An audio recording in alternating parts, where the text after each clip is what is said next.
두 번째로 진단해볼 종목은 헤라님께서 보내주신 한미글로벌이고요. 32,000원에 8% 보유 비중 들고 계십니다. 추가 매수를 해서 단가를 낮추는 전략 어떨지 궁금합니다. 라고 사연을 남겨주셨는데요.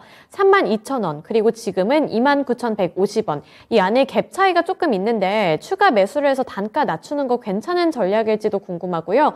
앞으로의 전망이 좀 긍정적으로 보이는지도 궁금한데요. 전문가님은 어떻게 보시나요? 네, 한미글로벌 하니까 저도 이 종목에 대해서 상당히 좀 관심도 많고 이 종목이 좀 집중적으로 좀 추천도 많이 해드렸던 실전 매매 종목이기도 하고 강연 방송이라든가 이런 데서 다 추천했던 종목이 실제로 매매하는 종목이니까요. 동종목은 사실 이제 건설 사업 관련해서는 사실은 CM 부분이니까 서비스 쪽이잖아요. 그런 부분에서 이제 건설 사업 관리 서비스는 국내보다는 아무래도 이 시장이 큰 해외 쪽이 나으니까 설계나 조달, 시공 쪽 관련해서는 이 분야에서는 상당히 좀 기술력 인정받고 있고 주가 많이 올라들었습니다. 엄청나게 올랐었는데요. 퀀텀 점프했던 종목이기도 하고 주가가 너무 올렸던 부분에 대한 되돌림, 그런 되돌림에서의 풀백 상황인데 이미 주가는 10,000원짜리가 45,000원 넘어갔었으니까 거의 5만원 근처 48,900원 찍었으니까요. 그 부분에서는 잘 아시잖아요. 네옴시티콘도 있고, 그죠? 그런데, 그런 부분이 주가에도 반영됐지만, 사실 이제 실적이 반영이 안 된 상태에서 가는 게 아니라 실적을 갖고, 그런 이슈가 아주 주가를 급등시켰는데요. 주가가 많이 올랐습니다. 너무 많이 올랐기 때문에, 사실 4,000원짜리가, 거의 5만원 근처까지 갔었으니까, 2020년에 코로나 국면에서부터 퀀텀 점프해서 10배 올랐잖아요. 그러니까 그동안에 숨고르기도 없이 너무 급등했기 때문에 지금은 좀 조정을 받고 있다는 정도 말씀드리고 아직은 네옴시티 얘기는 저도 그쪽 관련해서 중동 쪽 실적을 쭉 보고 있는데 이 중동이라는 나라의 특성이 보면은 사실 이제 유가가 많이 올라가야 발주도 많이 하고 일거리 많이 좀 노출시키는데 지금 봐서는 유가가 많이 올랐다고 해서 돈을 많이 벌었는데 이 중동이 과거의 중동이 아니에요. 약아서 지금 미국과의 관계도 썩 좋지 않고 지금은 또 중국과의 관계도 조금 좀 이상하게 흘러가고 있기 때문에 빈살만인지 제가 볼 때는 그 친구도 과거의 예로 본다면 한 일거리는 한 10개씩 던져놓긴 하는데 실제로 하는 것은 5개도 안 돼, 절반도 안 됩니다. 그러니까 너무 기대는 하지 마시고 주가는 많이 올랐다는 부분을 참고해 본다면 아무래도 지금은 내리막길이잖아요. 그러니까 올라왔던 거를 다시 되돌려서 내려오고 있기 때문에 어디까지 올지는 저도 잘 모르겠습니다. 근데 이분이 지금 32,000원에 덜컥 샀어요. 아마 32,000원에 산 거는 비중을 8%톡 찔러보고 좀 맛있는 수익이 실제로 느낌이 좋다면은 또 추가 매수하려고 하는 것 같아요. 그러니까 8%는 찔러본 거잖아요.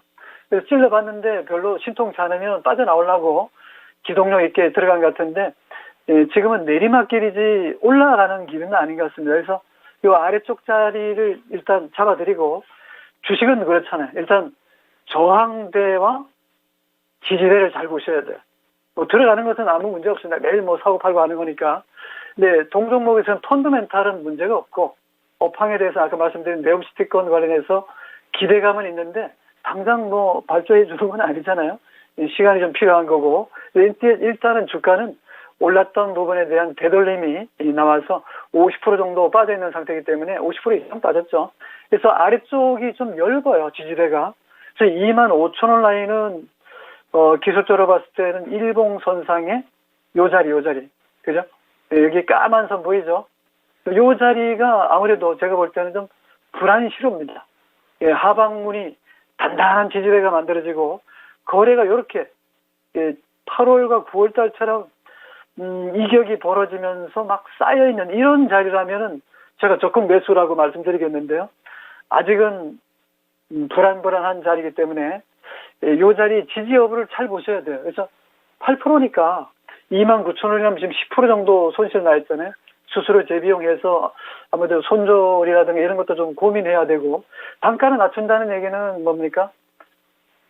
지금 물 먹고 있는데 물타기 한다는 거잖아요. 물타기에서 지금 10% 비중 갖고 있을 때하고 20% 비중을 갖고 있을 때하고 틀리거든요. 시장을 바라보는 눈이.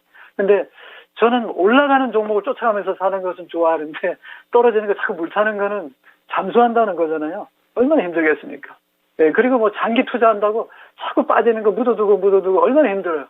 지금처럼 지수가 막 흔들릴 때는 올라가는 종목 딱 들고 있으면 편안한데 지수보다 강한 종목 들고 있으면 참 좋은데 지수가 뭐 얼마까지 빠질지 또 이 종목이 아까 처음에 진단해드린 종목처럼 계속 빠지고 있는 종목을 들고 있으면 힘들잖아요. 뭐 삼성전자도 마찬가지고 뭐 자동차도 좋다고는 하는데 전기차가 많이 팔린다고는 하지만 이 IRA의 특수성으로 본다면 또 장담 못한단 말이죠. 주가는 오락내락하고 있고 시가총액에서 가장 큰 것들은 전부 다 프로그램에 딱 걸려있기 때문에 바스켓 매매 대상이기 때문에 중간중간마다 지수를 많이 끌어내리잖아요. 그 지수 선물이 지금 304인데 선물이 뭐 300이 깨질지 안 깨질지는 몰라요. 전문가도 모르고 아무도 모릅니다. 진행 방향이 없기 때문에 등락은 엄청나게 일어나고 그러니까 함부로 이 종목이 많이 빠졌으니까 올라갈 거야 이렇게 하지 말고 또 이 종목은 이제 물타기 해야 된다고 이렇게 하는 것도 도움이 안 됩니다. 제가 볼 때는 거래량 거래 대금이 다 줄었거든요. 뭐 5조 얘기하고 뭐 몇 조 이렇게 얘기하는데 다 이게 두 자리 10조 뭐 15조 이런 것들이 지금 5조씩 3조씩 겨우 거래되는 걸로 본다면 시장 상황이 좋지 않아요. 그런 상황에서 아무리 삼성전자라도 그 포스코, 현대, SK 등등 굵직굵직한 시총 상위주라 하더라도 지금 시장에서는 뭐 많이 빠졌다 해서 물타기 하지 마세요. 제가 스팟 가격 매일매일 체크해보고 글로벌 원자재 쭉 살펴보고 또 환율 동향 다 봤는데요. 지금으로서는 아까 우리 앵커님 얘기한 것처럼 일본도 경제 상황만 놓고 금리 올릴 때입니까? 정신 못 차리고 있고 미국 따라하는데 금리를 올린다는 것은 경기가 너무 좋아서 과열돼서 거품이 너무 심하다 해서 올리는 건데 지금은 물가 때문에 이 전쟁이라든가 서플라이 체인이 망가져가지고 너무 급등했기 때문에 환율 급등, 유가 급등 등등 해서 고물가이기 때문에 그런 부분은 쉽지 않아요. 그러니까 이 종목이 많이 빠진 거는 인정하지만 50%라는 것은 말이죠. 지금의 3만 원짜리가 4만 5천 원, 4만 8천 원 가려면 50% 올라야 돼요. 50% 먹기가 쉽습니까? 그런 부분에서 동종은 이렇게 하는 게 좋아요. 일단 추면하지 마시고 일단 반등하면 얼른 빠져나왔다가 조금 더 좋은 시기에 오거든. 좋은 시기라 그러면 바로 요 자리예요. 돌아와서 보면 요 자리 있죠. 거래가 막 터지면서 이격이 막 벌어지면서 여기 이격이거든요. 이 디스퍼리스인데 이 이격이 만들어지는 자리에서 이격이 벌어져요. 비행기가 이륙할 때 보면은 어때요? 엔진이 과열되는 게 보이잖아요. 거래량이 일단 수반돼야 되는데 지금 거래가 죽었어요. 거래가 죽었다는 건 뭡니까? 너무 많이 빠져서 도대체 이거 팔 수도 없을 정도로 지금 쇼크를 받은 상태인데 여기서 급등하기는 좀 어려울 것 같아요. 그래서 저는 동종목에 대해서는 반등하면 좀 빠져나가기 좋지 괜히 8%를 15%, 20% 만들어가지고 고생하는 것보다는 조금 더 기다렸다가 좋은 시기가 오거든 대량가로 막 터집니다. 그때 올라가는 게 좋지 않겠습니까? 지금은 관망하고 반등 시 빠져나오는 전략 제시합니다.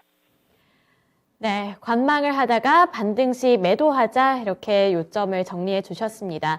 최근에 글로벌 증시 자체가 너무나도 상황이 녹록지가 않고 불확실성이 강하기 때문에 여기서 추가 매수를 하거나 물타기를 하는 게 꼭 정답은 아니다 이렇게 말씀을 해주셨으니까요. 추가 매수보다는 좀 보유를 해보시다가 나중에 정리해 보시는 전략 택해 보시길 바라겠습니다.